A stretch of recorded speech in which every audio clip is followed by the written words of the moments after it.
अस्सलाम वालेकुम, welcome to my YouTube channel. आज की इस वीडियो में हम एफएससी बायोलॉजी का फर्स्ट चैप्टर जो है उसको रिवाइज़ करेंगे।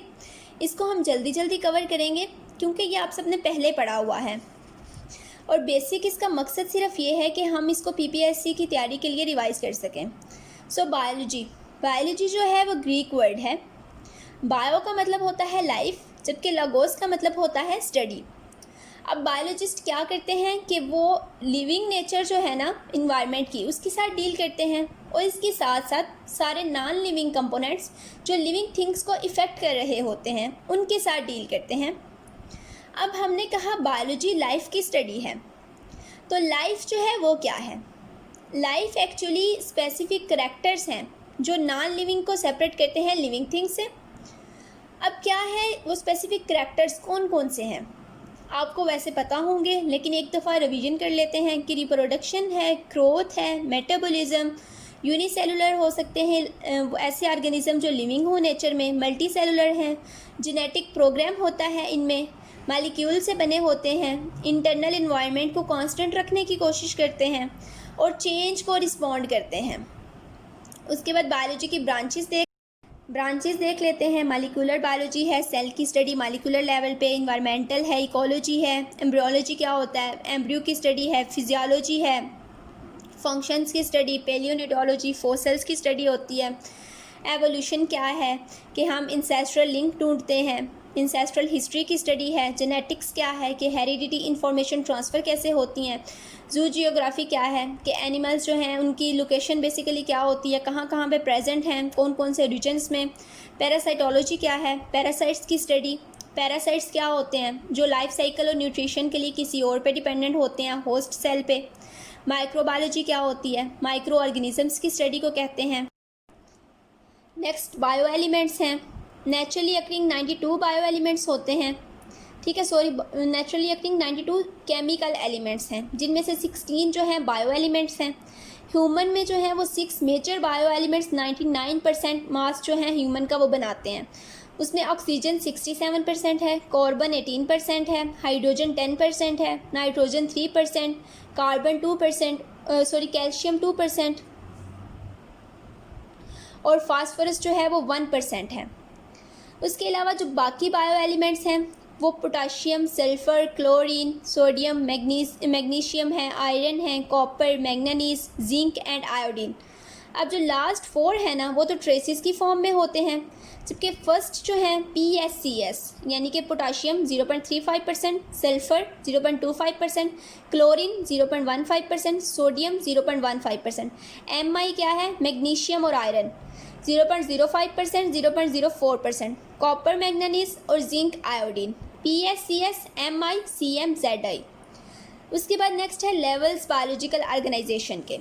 सबसे जो लोएस्ट लेवल है एटॉमिक या सब एटॉमिक लेवल। सब atomic level proton, neutrons, electrons वगैरह हैं जो मिलके क्या बनाते हैं, एटम। नेक्स्ट है मालिक्यूलर लेवल। मालिक्यूल में आपको पता है कि एटम्स जो हैं वो इकट्ठे होकर मालिक्यूल्स बना देते हैं। इनमें हाइड्रोजन बॉन्डिंग हो सकती है, कोवैलेंट बॉन्डिंग हो सकती है। इसके अलावा ये 2 टाइप्स के होते हैं, माइक्रो मालिक्यूल्स हैं, मैक्रो मालिक्यूल्स हैं। अब माइक्रो मालिक्यूल्स वो होते हैं जिनका लो मालिकुलर वेट होता है, जबकि मैक्रो मालिक्यूल्स वो होते हैं जिनका हाई मालिकुलर वेट है। उसके बाद ऑर्गेनेली और सेल हैं। ऑर्गेनेली क्या है कि ये सेल में स्पेसिफिक स्ट्रक्चर्स प्रेजेंट होते हैं जो स्पेसिफिक फंक्शन परफॉर्म करते हैं। सेल क्या है, बेसिक स्ट्रक्चरल यूनिट होता है, फंक्शनल यूनिट है। ये ऑर्गेनेलीज और सेल की डिटेल जो है वो एक लेक्चर मैंने पहले अपलोड किया हुआ है, उसका लिंक मैं डिस्क्रिप्शन में दे दूँगी, आप डिटेल में भी देख सकते हैं। नेक्स्ट टिशू है। टिशू वो होते हैं जो similar cell similar function perform करें, जैसे मसल टिशू हैं, कार्डियक टिशू हैं। देन ऑर्गन्स हैं। अब ऑर्गन्स क्या है कि डिफरेंट टिशू हैं लेकिन उनके फंक्शंस रिलेटेड होते हैं, वो मिल के ऑर्गन बना देते हैं। जैसे स्टमक है तो उसमें सेक्रेटरी एपिथेलियम होती है जो कि गैस्ट्रिक जूस सेक्रेट करती है। मस्कुलर टिश्यूज़ होते हैं, कंट्रक्शन और फूड मिक्सिंग में इन्वॉल्व होते हैं, ठीक है, और ये मिल के स्टमक बनाते हैं। अब जो एनिमल्स हैं ना उनमें ऑर्गन्स जो है कम्प्लेक्स होते हैं, जबकि प्लांट्स में इतने कम्प्लेक्स नहीं होते। अब ऑर्गन सिस्टम बनते कैसे हैं? ऑर्गन्स जो हैं वो मिल के ऑर्गन सिस्टम बना देते हैं। जैसे डाइजेस्टिव सिस्टम है, इसके ऑर्गन्स एक दफ़ा आप रिकॉल कर ले। देन इंडिविजुअल है, ऑर्गन्स और ऑर्गन सिस्टम मिल के इंडिविजुअल बना देते हैं, ठीक है। इंडिविजुअल जो है उसमें बहुत ज़्यादा कोऑर्डिनेशन होती है। एनिमल के केस में ना कोऑर्डिनेशन कौन प्रोवाइड करता है? नर्वस सिस्टम और एंडोक्राइन सिस्टम। जबकि प्लांट्स के केस में कोऑर्डिनेशन कौन प्रोवाइड करता है? सिर्फ हार्मोन्स।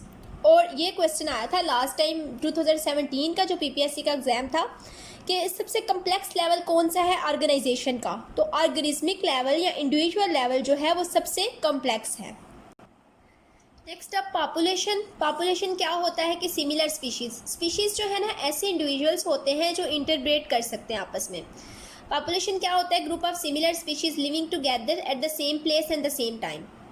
इसमें हम जीन फ्रीक्वेंसी, जीन फ्लो वगैरह स्टडी करेंगे। कम्युनिटी क्या होता है कि डिफरेंट पॉपुलेशन जो रह रही हैं और कम्युनिटी में हमेशा बायोलॉजिकल इंटरेक्शंस आती हैं। ठीक है, ये क्वेश्चन बहुत दफ़ा आया है कि बायोलॉजिकल इंटरेक्शन जो है वो कौन से लेवल में इंक्लूड हैं, तो वो कम्युनिटी के लेवल पे स्टार्ट होती हैं। उसके बाद लिविंग वर्ड है स्पेस में। अब स्पेस में हम लिविंग वर्ड को किसकी हेल्प से स्टडी करते हैं? बायोम की हेल्प से। ये क्वेश्चन आता है कि regional community greatly determined by the climate is called, so it is called as biome. Next है लिविंग वर्ड इन टाइम। इसमें बेसिकली जियोलॉजिकल टाइम स्केल आ जाता है, लेकिन इसको हम इंशाल्लाह ट्रिक्स के साथ नेक्स्ट लेक्चर में, इसके लिए मैं सेपरेट वीडियो अपलोड करूँगी जो इसको हम ना ट्रिक्स के साथ याद करेंगे ताकि यह कभी भूले नहीं। नेक्स्ट है फाइलेटिक लिनिएज। फाइलेटिक लिनिएज क्या होता है कि जो प्रेजेंट स्पीशीज़ हैं उनका हम इंसेस्टर से लिंक ढूंढें और उनके दरमियान में कोई ब्रेक ना हो। ठीक है, बायोडाइवर्सिटी का थोड़ा सा ओवरव्यू ले लेते हैं। 2.5 मिलियन स्पीशीज़ डिस्कवर्ड हैं। इंसेक्ट्स उसमें 53.1% हैं, एनिमल्स 19.9% हैं, वेस्कुलर प्लांट 17.6% हैं। अब ये एनिमल्स आपने याद रखना है कि अदर देन इंसेक्ट्स हैं। उसके बाद फंजाई और अल्जी, प्रोटोजुआ वगैरह 9.4% हैं। नेक्स्ट हमारा टॉपिक है बायोलॉजिकल मेथड। इसकी सीक्वेंस आपने याद रखनी है क्योंकि क्वेश्चन आता है इसकी सीक्वेंस का। स्टार्ट होती है ये चांस ऑब्जर्वेशन से।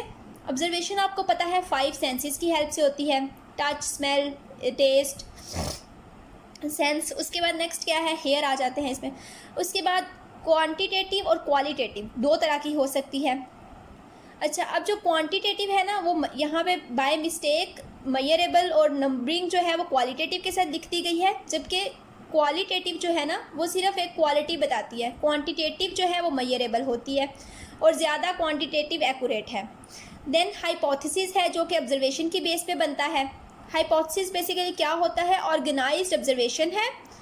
डाटा जो है वो ऑर्गेनाइज्ड फॉर्म में आ जाता है हमारे पास और इसकी बेस पे ना हम एक स्टेटमेंट बनाते हैं और वो स्टेटमेंट जो है वो आप कह लें कि टेंटेटिव एक्सप्लेनेशन है ऑब्जर्वेशन की। अब हाइपोथेसिस बनाने के 2 तरीके हैं, इंडक्टिव रीजनिंग है और डिडक्टिव रीजनिंग है। डिडक्टिव में क्या होता है? हम जनरल से स्पेसिफिक की तरफ जाते हैं। जैसे देखिए, हम कहेंगे कि सारे बर्ड्स के ना विंग्स होते हैं, तो स्पैरो जो है वो बर्ड है तो स्पैरो के भी विंग्स हैं। इंडक्टिव रीजनिंग में क्या होता है कि हम स्पेसिफिक से जनरल की तरफ जाते हैं, जिसका मतलब ये है कि अगर स्पैरो के विंग्स हैं तो बाकी सारे बर्ड्स जो हैं वो भी विंग्स रखते हैं।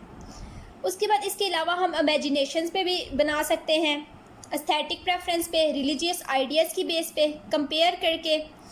थ्योरी अब क्या होता है?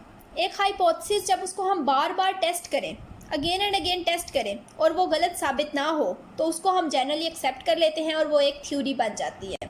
थ्योरी के बाद नेक्स्ट है लॉ। क्या होता है? अब कोई साइंटिस्ट थ्योरी को एज ए चैलेंज ले लें और उसको गलत साबित करने की कोशिशें करते रहें, लेकिन वो गलत साबित ना हो तो वो थ्योरी कन्वर्ट हो जाती है लॉ में। बायोलॉजी में कोई लॉ आपको याद आया हो तो ग्रीगर मेंडल का लॉ है, इनहेरिटेंस के लॉज हैं। उसके बाद हार्डी वेनबर्ग थ्योरम है।